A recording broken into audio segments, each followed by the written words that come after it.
With football around the corner, time to start building up that bankroll. And we want to help by slashing the cost of all daily picks packages priced at $25 or more, including 5% best bets through the end of July. This amazing promotion runs from Tuesday, July 12th to midnight on Sunday, July 31st, and drops the pricing down to $25 daily packages for $12.50, 29 daily combo packages for $14.50, and $35 5% best bets for $17.50. But even better, this is the perfect time to take advantage of our one-day all-access pass. This package locks in the handicapper of your choice for one whole day for only $39, including when they have a 5% top play that usually sells for $35. But during our 50% slash promotion, you get a one-day all-access for only $19.50. We know this business is loaded with competitors and copycats, and we are very proud and extremely excited to be one of, if not, the premier sports betting information provider in North America. Our special discount pricing goes live on Tuesday, runs through the end of the month, does not require a coupon, and is available just by going to your favorite WagerTalk or Sports Memo Handicappers homepage right now. Four.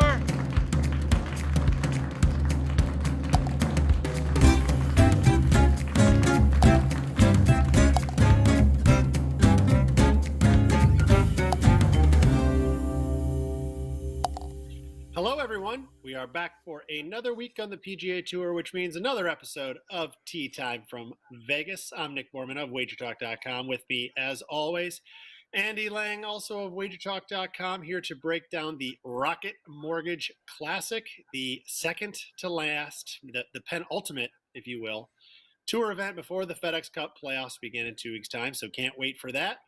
Andy, my friend, welcome to the show. How excited are you that we got the playoffs around the corner, and how you doing, my friend?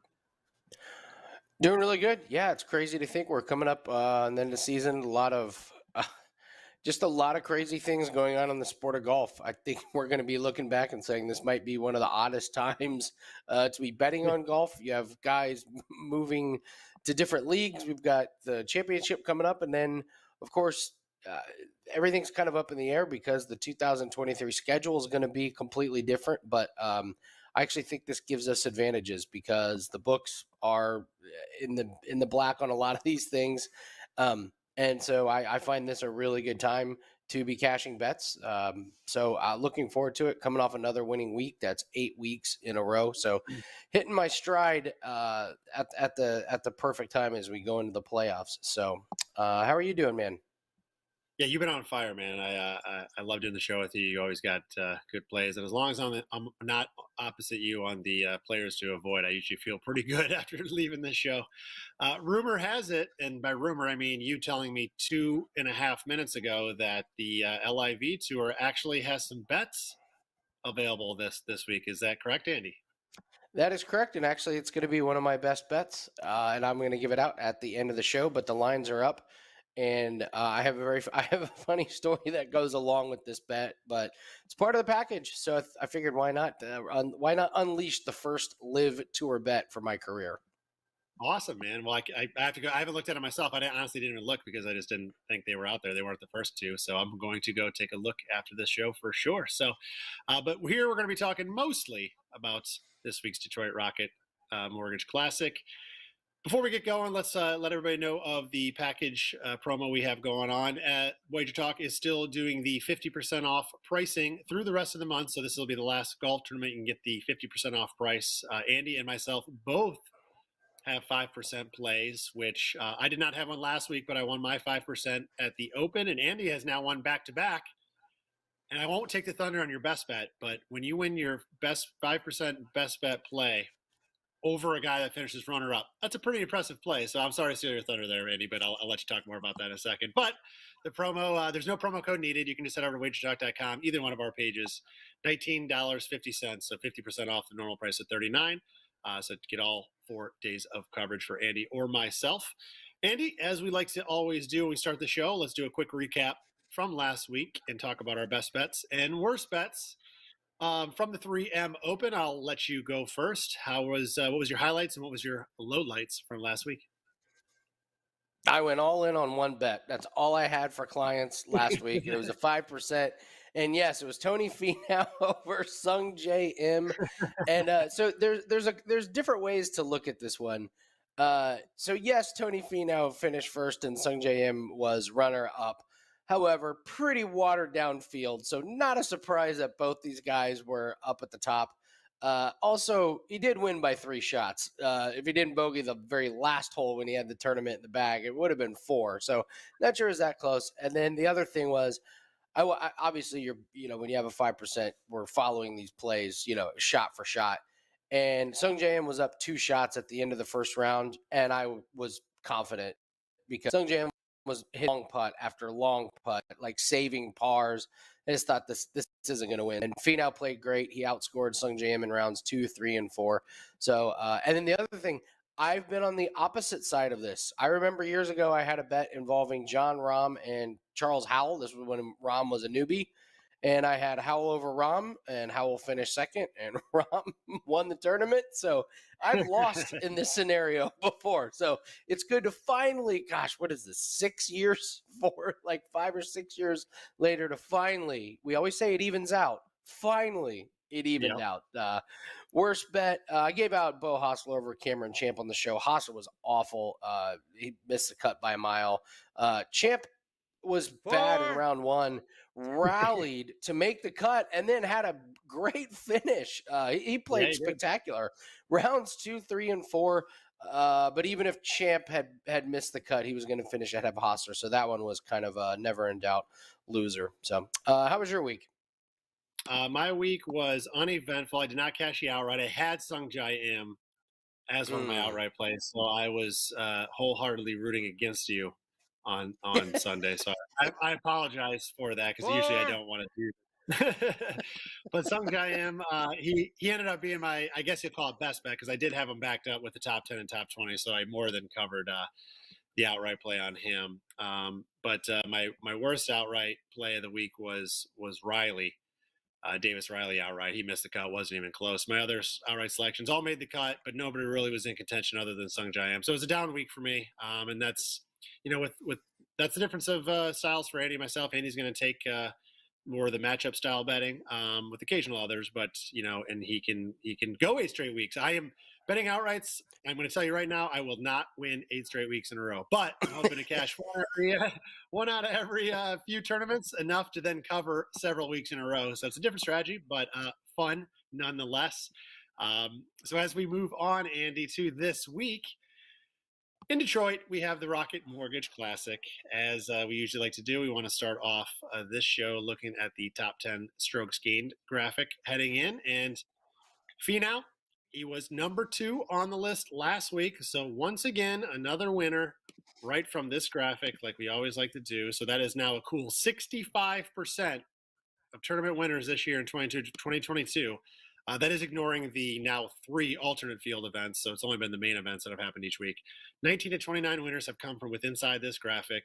Cam Smith comes to mind as the Open Championship. He was just outside at number 11. There was a couple other close calls. So it has proven to be a good starting point to find your winners. And this week, I think Andy and I are both in agreement that it seems unlikely to come from behind this list, considering the drop-off in talent we have this week. We got 5 of the world's top 20, which you can see all listed here in the top 5 strokes gained, which is Zalatoris, Cantlay, Cameron Young, the rookie who's having a great season, Max Homa, and last week's winner Tony Finau.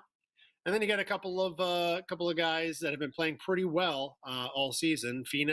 Bradley, Chris Kirk, Taylor Pendrith, Denny McCarthy, and Russell Henley. I added in here notables Davis Riley, who probably is kind of one of those weeks, maybe when everybody's zigging, you might want to zag back to Riley after that miscut. It could be a nice bounce back for him. His number dropped off a little bit. Now he's 40 to 1, so a little better number on him than last week.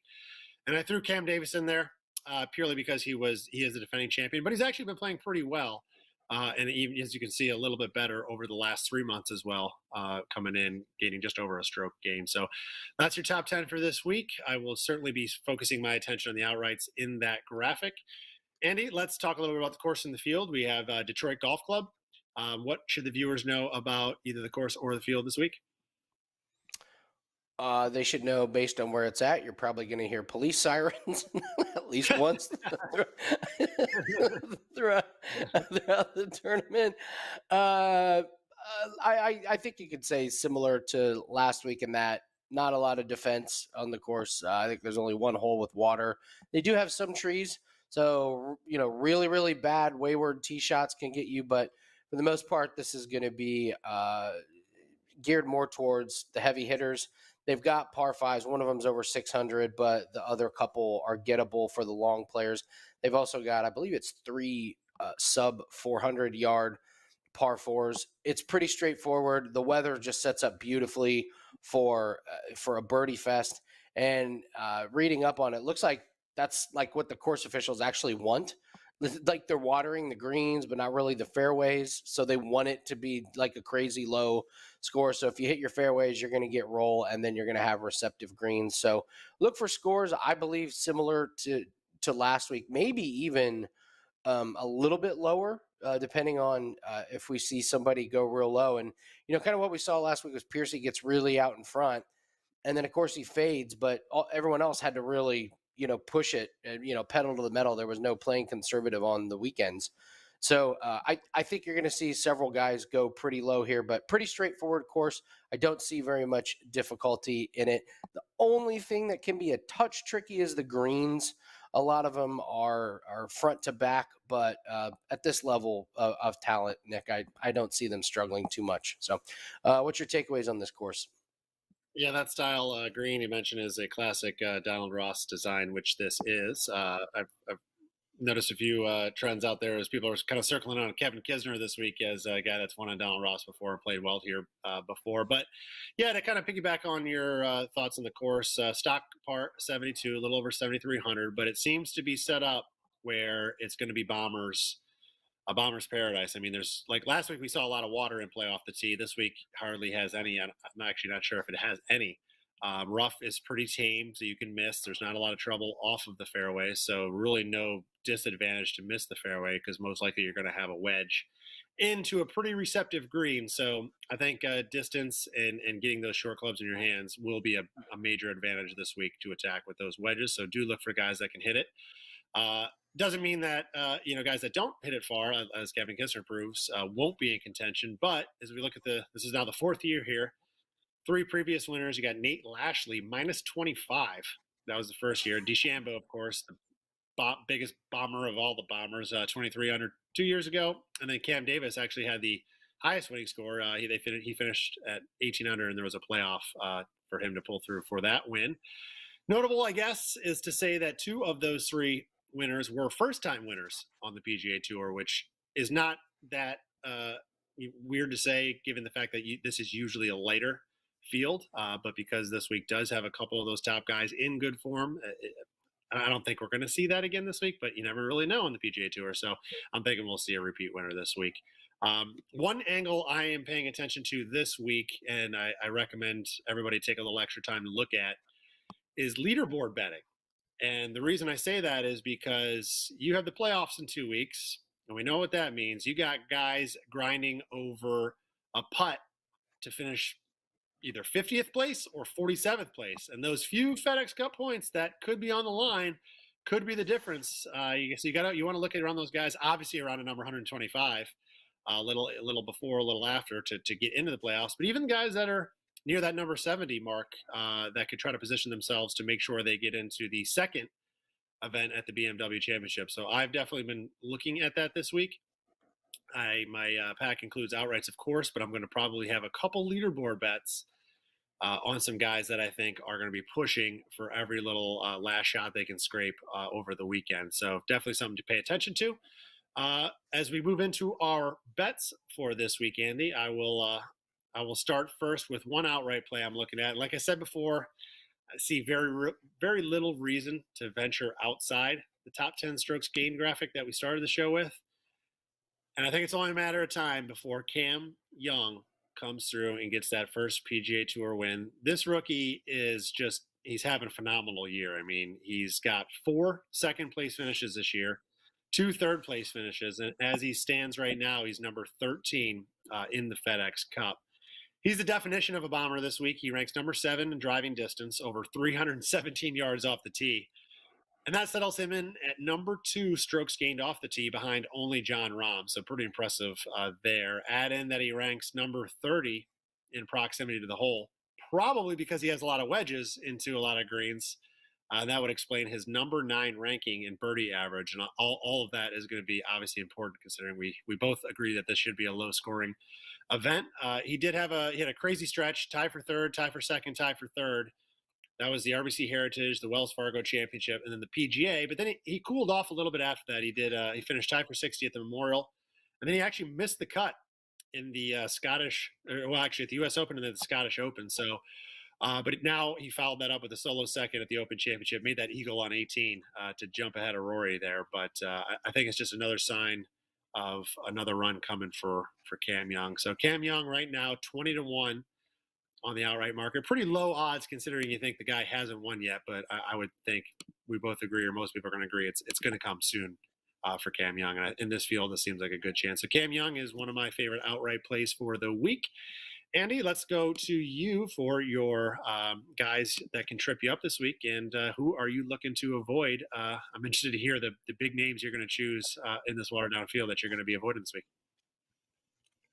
Last week we did pretty good, 2-1. The one loss was, I said, Cameron Champ to avoid. He was 16th. He was good. But warned you about Sahith Theegala. He missed the cut. And Matsuyama. I for the life of me, I cannot believe I did not bet against Matsuyama. The second we heard that he was getting $400 million from the Live Tour and he's playing the 3M, that was the most obvious play bad in the first round and then withdraw scenario. I think I'm kicking myself for not betting missed cut, head-to-head matchups, just everything. So, farewell, Hideki. All right, so this week, got to pick 3 guys here. I'm going to start with Will Zalatoris. I still make the case that he struggles on easy courses that require like lights out putting. He ranks outside the top 50 in putting in the field this week. He played here last year, finished 77th. So he missed the cut at the Scottish Open, the Charles Schwab, and the Byron Nelson. And then he finished 28th at the Open Championship, 2nd at the U.S. Open, 5th at the Memorial, 2nd at the PGA Championship. He just loves and does great at the hard courses. But I do think his putting just lets him down. He's one of the big-time favorites. He's going to have to finish in the top 4 to get you value. So I don't see it happening. So, again, I'll stay away from Zalatoris on these easy courses. Next one. This is a guy that's going to live, and I want nothing to do with him moving forward. Adam Scott. It's pretty much sure him, Cam Smith, and Leishman are going to go maybe with Jason Day so they can have an Australian team. And we just see the guys going to Live Tour kind of give up. I don't know why he's playing here, Nick. I seriously have no idea why Adam Scott is going to Live but is going to decide to tee it up here in Detroit. He's never played here before, yet he's the 7th favorite to win. There's no chance I'm putting my money on a guy like him right now. Stay away from Adam Scott. And then this third one was tough. I feel like I forced this one, but Max Homa worries me a little bit just because he's the 5th favorite to win in the odds. I get it's a watered down field. He's finished 25th and 42nd here in his 2 appearances, so not great course history. Missed the cut at the Open Championship, finished 16th at the Scottish, 47th at the U.S. Not really sure he returns value this week. That being said, if there is one guy on these 3 that I could see like with a really good shot to win, I do think it's Max Homa, but he just hasn't really had the recent finishes and 2 straight times 25th or worse playing here. So I'm going to fade Will Zalatoris, Adam Scott, and Max Homa as my 3 guys who can trip you up this week. Well, I always say you have the hardest job trying to pick any of the favorites to not win, right? It's always easy to find a reason to bet somebody, but not as always to find a reason not to bet them. So kudos to you as always. Adam Scott, maybe it's like his last tournament. Maybe it's just like his little farewell. Makes no sense. Makes no sense why he's teeing it up. It's there. I cannot figure it out. He has no ties to Rocket Mortgage that I'm aware of. No ties to Detroit. This one really boggles my mind. I smell a rat. Is he? I didn't even look where he stood in the FedEx Cup playoff race. Is he in need of points and he's still trying to get the like Cam Smith where he wants to finish out the season? Maybe I didn't even look at that. That'd be my only other. I have no idea. Zalatoris, you hit the nail on the head. I mean, he's proven that he's like Fitzpatrick. He's probably going to win a major as his first tournament before he ends up winning one of these shootout type of plays, because that's where his ball striking shines when the course is really hard. So yeah, I agree with you there. I won't be on Zalatoris myself, which only means he'll probably break through for us this week. All right, then we'll move on. My next bet, I have a feeling you might either slightly disagree with or maybe totally disagree with, and that is a matchup this time taking Patrick Cantlay over last week's winner, Tony Finau. And for me, this one is just simple. I mean, it's clearly a letdown spot, right? Tony Finau coming off the win, which was a long time coming for him. Everybody's been been talking about for a guy that just couldn't get that win, finally did. But to me, he putted so well last week. I just see that it's just very unlikely that he does so again this week. Doesn't mean I don't think he plays well enough to be, top half of the field, at least make the cut. I mean, right? Because it's a watered down field. So it's not like I expect him to miss the cut. I wouldn't bet that. But he still ranks, even after that week, number 142 in strokes gained putting this year, which, does have me worried coming in. But hey, sometimes when you find that thing on the putting greens, that can linger for a while. So there is a chance he does carry that over into this week. But I'm betting against that. Cantlay, he just seems like a person ready to win. He, at least if you look at his form coming in, he won the Zurich Classic partner event with Xander Schauffele in April, and we know what that did for Xander, just catapulting him to not winning twice since then. Cantlay has not yet won since then. And he did miss his cut in the next start after that event at the PGA. But since then, his last 5 starts, tie for 3rd, tie for 14th, tie for 13th, tie for 4th, tie for 8th. So all top 20s, worst is a tie for 14th. So, he's in a good form. And honestly, he's been known to ride a heater better than anyone. We all remember the FedEx Cup playoffs last year and how hot he got. But I will warn, Cantlay is like the one guy I never get right. Whenever I'm just all about him, he usually shits the bed. And whenever I'm, against him, he usually does well. But I swear this one's the winner. This one, it's going to happen this week. So I'm going Patrick Cantlay, minus 140 over to Tony Finau as a matchup play for me this week. Andy, let's go back to you for your DraftKings darlings, who are the low price guys on daily fantasy you're circling this week. Doing something different this week. I want to take advantage of the top heavy field. I actually like Cantlay and Finau this week. So I actually have 4. Actually, 4 DraftKings darlings. So unfortunately, that board is. Wait, does the graphics team have a way to get 4 on that board? No, it's all right though. I'm going to start with Hayden Buckley at 6,900. So he missed the cut 4 tournaments in a row, but he made and he's now made the cut in 5 straight tournaments, including a 14th at the U.S. Open, 26th last week at the 3M. So if you can catch these lower priced guys that were playing bad and now just suddenly catch a groove, Nick, you know this. I mean, golfers can go through so many ups and downs throughout just a portion of the season. If you can catch these guys, coming off of a cold streak, he looks to be one of these guys that's playing well. So I get him at 6,900. Next, I'll go with Michael Gligic at 7,000. This guy's made the cut in 9 straight tournaments. If you take out he withdrew from the Canadian Open. But yeah, other than that, 9 straight made cuts. He made the cut here last year, finishing 41st. So as long as I can get some weekend points from Gligic, I'll take that. Nick Hardy disappointed us last week from a top 40 standpoint, but he did make the cut. He's only 7,300. He made the cut. That's 6 made cuts in a row. So I'll keep riding him as long as he's below the 7,500. And then my last DraftKings darling that doesn't fit on the board, let's go with Troy Merritt, 7,600. He's made the cut in 11 out of 14 tournaments, and he just loves playing here. He's finished 8th and 2nd his last 2 years. Oh, look at the graphics team.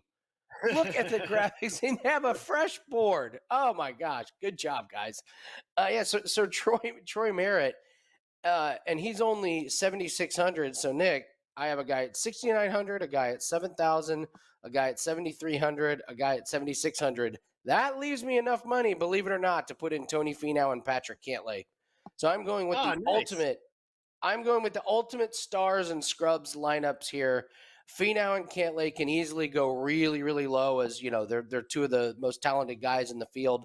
So I'm hoping to get some big time points from Finau and Cantlay. Hope my DraftKings darlings come through and make the cut. So kind of a different approach to the lineup this week, but I want to take advantage of the top heavy guys that I like this week. That graphic, I don't know if we can get that back up on the screen, but So good. that looks like Andy and his 4 sons. Like Andy's ready to coach the baseball team. He's got his 4 sons all ready to get out there on the field with him. It's a good-looking group of boys you got there, Andy. So I wish you best of luck. Thank you. And kudos to the graphics team for fitting in the 4 this week. Definitely a good lineup, and Cantlay and Finau. Again, I don't expect Finau to have a terrible week, but I'm hoping, like you did last week, maybe I'll get Cantlay first, and Finau will finish runner-up, and then you do very well in your daily fantasy, and everybody's a winner. That's all you want here, everybody to be a winner. All right, let's get into our last bets, our best bets for the show. And I'm going to mention a name that I probably haven't mentioned in 3 years, 5, 6, 10 years, ever. Maybe I've never mentioned this name. And that's Chesson Hadley for a top 40, plus 190 DraftKings. Who? Yes, that's right. Who? Hadley, I'm going to read his good stats first. He's missed the cut in 12 of 26 starts this year, including a run of 8 straight missed cuts from November through February. 8 straight, Andy. I mean, I can do that. He's finding his form, though. And that's what matters. This is the right time. He's getting on a little heater. He's now on a run of 6 straight cuts made, including, believe it or not, 3 top 10 finishes in his last 5 starts at the Travelers, the John Deere, and again last week at the 3M Open. How does a guy go for 8 straight missed cuts to now getting top 10 in 3 of his last 5 starts? It's quite impressive to see the turnaround. He's one of those guys I described in the beginning of this show about you just needing points, right? And will grind over every stroke. Assuming he makes the cut, I can see him grinding over every shot and every stroke on Saturday and Sunday. And maybe if he's right around that top 40 mark, he can just sneak in there with a couple of shots that maybe somebody else that doesn't need the points doesn't care about, and just kind of quits trying so much at the end, and he sneaks in that top 40 because he sits right now number 130 in the FedEx Cup, so he's just on the outside looking in. The good news is he does have a couple live players ahead of him on that list, and we know that those guys will no longer be collecting points, but he still needs some points to pass them, so he's got to make the cut. And then he's got to get a few points. So every shot will matter for him this week. So one more strong finish from Hadley should likely catapult him into the playoffs. So as long as his ball striking stays up, I think he should be able to capitalize. He actually ranks number 21 in strokes gained putting this season. So let's hope for Hadley to keep his ball striking going, and we can cash that nice almost 2-1 number on him to finish top 40. Andy, your best bet of the week. What are you looking at? Going to the Live Tour. The funny story is our boss and good friend Johnny was asking me about what the golf schedule is moving forward, and I was like, well, I think next year might be looking at 40 tournaments or so that are bettable. He was like, don't forget about the Live Tour, and I was like, I'm never betting the Live Tour. It's impossible to bet. We don't have stats. We don't know the motivation. So I don't even take it into account. And then I was like, unless I can get Brendan Grace over Brooks Koepka at a fair price. And wouldn't you know it, I can get Brendan Grace against Brooks Koepka at minus 115 from our good friends from Bet Online. So listen, Brendan Grace, he's really embraced playing on the Live Tour. Brooks has embraced the money. He certainly hasn't embraced competitive golf in a while. And as we know, Nick, motivation is a really, really big part of it. Even throughout Brooks's career, his motivation was questioned outside of the majors. It was like you take Brooks in the majors and then you fade him outside of the majors. So now he's got his huge payday. What is his motivation? He's had injuries. He doesn't look the same. He's admitted as much. He's gotten a lot of surgeries. It's clearly affected his game. He doesn't seem to care. He was playing competitive, and then I noticed this, Nick. I think I know when Brooks made his decision to go to Live. He had a couple weeks break before the majors, before the Masters, and he came back and played 4 tournaments. That was the 4 majors, and then he decided to jump to Live. I don't think that's a coincidence that you take a break, and then you only decide to play the Masters, the PGA Championship, the Open, and the U.S. Open, and then decide. And not to mention the majors where he supposedly, that's where he's at his best. He finished 55th twice, and he missed the cut twice. So now he jumps over to Live, where he was just hacking the ball around the course, not a care in the world, but his pictures on Instagram are cute. Meanwhile, Brandon Grace has just found new life. He won the tournament, shot 13 under. Brooks shot even, so there's a 13-shot difference. And before that, Brandon Grace finished third. So I get a guy that has finished third and a guy that has won who looks really excited to be playing over there.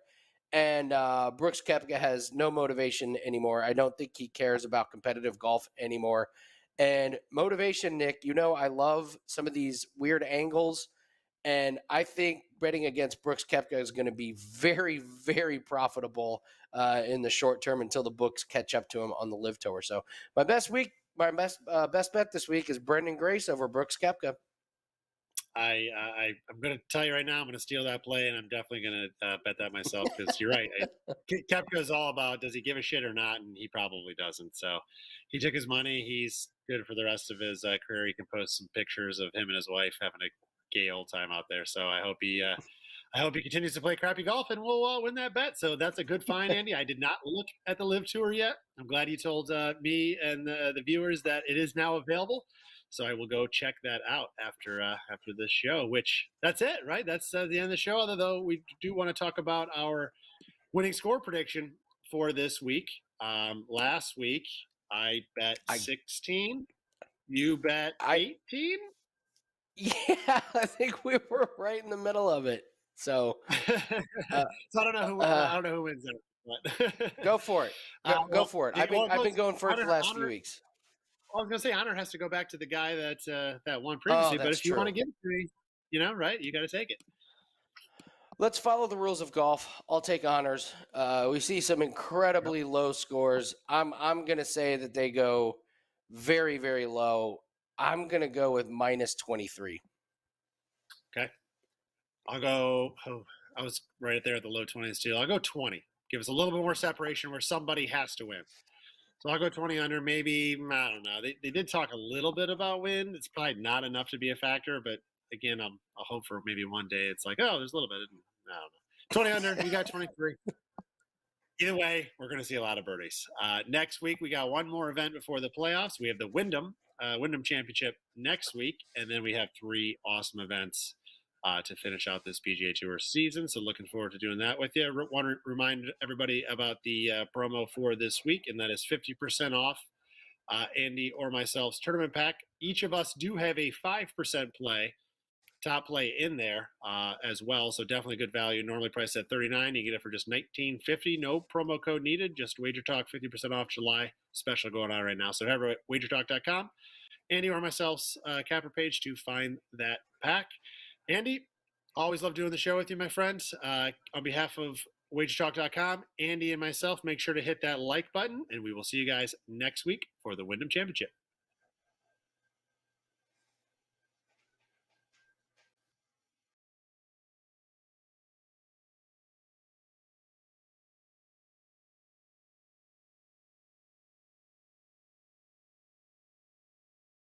With football around the corner, time to start building up that bankroll. And we want to help by slashing the cost of all daily picks packages priced at $25 or more, including 5% best bets through the end of July.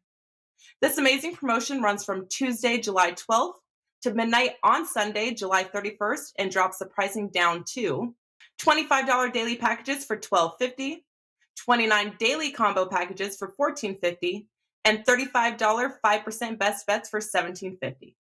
But even better, this is the perfect time to take advantage of our one-day all-access pass. This package locks in the handicapper of your choice for one whole day for only $39, including when they have a 5% top play that usually sells for $35. But during our 50% slash promotion, you get a one-day all-access for only $19.50. We know this business is loaded with competitors and copycats, and we are very proud and extremely excited to be one of, if not, the premier sports betting information provider in North America. Our special discount pricing goes live on Tuesday, Runs through the end of the month, does not require a coupon, and is available just by going to your favorite WagerTalk or Sports Memo Handicappers homepage right now.